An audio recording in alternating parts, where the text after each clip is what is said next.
اور جو الجھن مجھے اس کی نظروں سے محسوس ہو رہی تھی ایسی کبھی مجھے ان لڑکوں کو دیکھ کر نہیں ہوئی تھی جن کے ساتھ میں بچپن سے کھیلتی چلی آ رہی تھی۔ وہ میرے بہت قریب بیٹھا تھا۔ ایک تو پہلی بار میں ٹرین کا سفر کر رہی تھی اور پھر وہ بھی اس بھاری دلہن کے جوڑے میں نے تو آج تک شلوار قمیض بھی ڈھنگ سے نہیں پہنا تھا، جینز شرٹ پہنتی تھی یا پھر ٹی شرٹ میں گھومتی رہتی تھی۔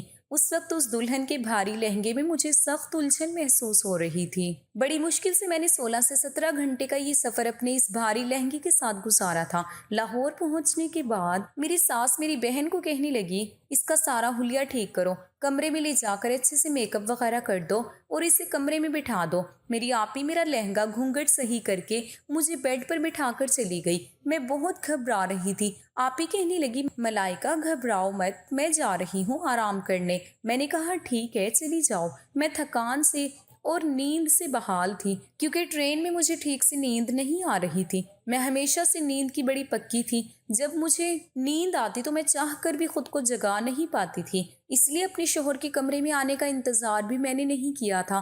تکیے پر سر رکھ کر میں سو گئی تھی۔ اچانک آدھی رات کے وقت میری آنکھ کھلی تھی۔ دیکھا امجد صوفے پر تکیہ رکھ کر سو رہے تھے۔ یہ دیکھ کر مجھے بڑی شرمندگی سی ہوئی تھی۔ مجھے اس کا انتظار کرنا چاہیے تھا۔ خیر میں نے گھڑی پر نظر دوڑائی تو رات کے 2 بج رہے تھے۔ مجھے بہت بھوک لگ رہی تھی۔ مجھے ناشتہ کروا کر ہی میری بہن نے مجھے کمرے میں بٹھایا تھا اور میں کمرے میں آتے ہی سو گئی تھی۔ میں اٹھ کر کمرے سے باہر جانا چاہتی تھی تاکہ اپنے کھانے پینے کا کوئی بندوبست کر سکوں، لیکن جیسے ہی میں نے بیڈ کے نیچے پاؤں رکھے، نہ جانے نیچے کیا تھا کہ میرا پیر اس سے ٹکرا گیا اور میں گرتے گرتے بچی تھی، لیکن میرے منہ سے ایک چیخ نکل گئی تھی اور میں جلدی ہی سنبھل بھی گئی تھی۔ گرنے سے تو بچ گئی تھی، لیکن چیخ کی آواز سن کر امجد کی آنکھ ضرور کھل گئی تھی۔ امجد مجھے جاگتا دیکھ کر مسکراتا ہوا اٹھ کر میرے پاس آ گیا۔ اپنا تکیہ بھی بیڈ پر رکھا۔ بے شک ان کا میرے گھر آنا جانا تھا، لیکن مجھے کبھی ان سے کوئی مطلب نہ تھا۔ اب امجد میرے لیے بالکل انجان تھے۔ وہ میرے پاس آ کر بیٹھ گیا۔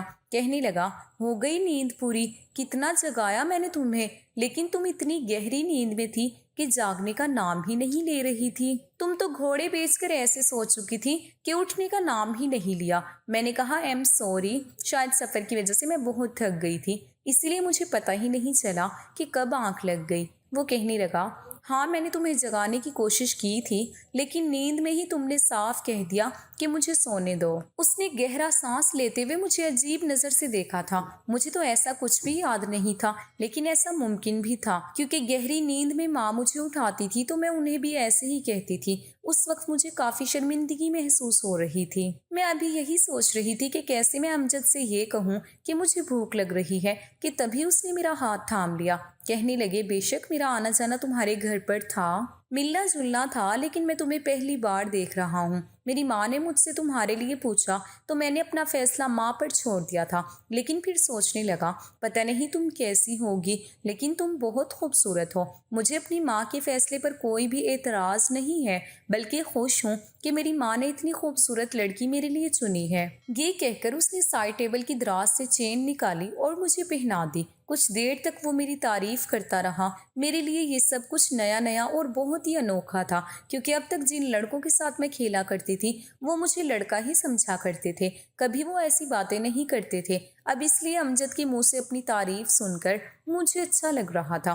اس کا میرے چہرے کو چھونا، دھیمے لفظوں میں بات کرنا، سب کچھ دل فریب سا لگ رہا تھا، لیکن اچانک سے وہ میرے ہاتھ دیکھ کر چپ سا ہو گیا۔ کہنے لگا، تمہارے ہاتھ اتنے موٹے اور بڑے سے کیوں ہیں؟ لڑکیوں کے ہاتھ جیسے خوبصورت کیوں نہیں ہیں؟ اس نے میرے ہاتھوں کو چھوڑ دیا تھا۔ کہنے لگا، مجھے لڑکیوں میں مردانگی بالکل اچھی نہیں لگتی۔ میں نے اپنے ہاتھ غور سے دیکھے۔ شاید مجھے لڑکیوں کی طرح ناخن بڑھانے کا شوق نہیں تھا اور نہ ہی اپنے ہاتھوں کی کیئر کرنے کی مجھے کوئی پرواہ تھی، اس لیے میرے ہاتھ بڑے روکھے تھے، ہر وقت لڑکوں والے کھیل کھیل کر موٹے موٹے سے ہو گئے تھے۔ وہ بیڈ سے اٹھ کر الماری کے پاس چلا گیا۔ الماری کھول کر اس نے ایک بلیک کلر کا ڈریس مجھے تھما دیا۔ کہنے لگا، جاؤ اسے پہن کر آؤ۔ میں خود بھی ان بھاری کپڑوں سے تنگ آ چکی تھی، اس لیے میں نے شکر کیا، لیکن جیسے ہی واش روم جا کر ان کپڑوں کو دیکھا تو وہ تو بہت ہی باریک سی نائٹی تھی۔ اسے پہنتے ہوئے میں بے حد نروس ہوئی تھی۔ میں کمرے میں آئی تو سامنے ہی امجد ہاتھ میں پرفیوم کی بوتل پکڑے خود پر سپرے کر رہے تھے۔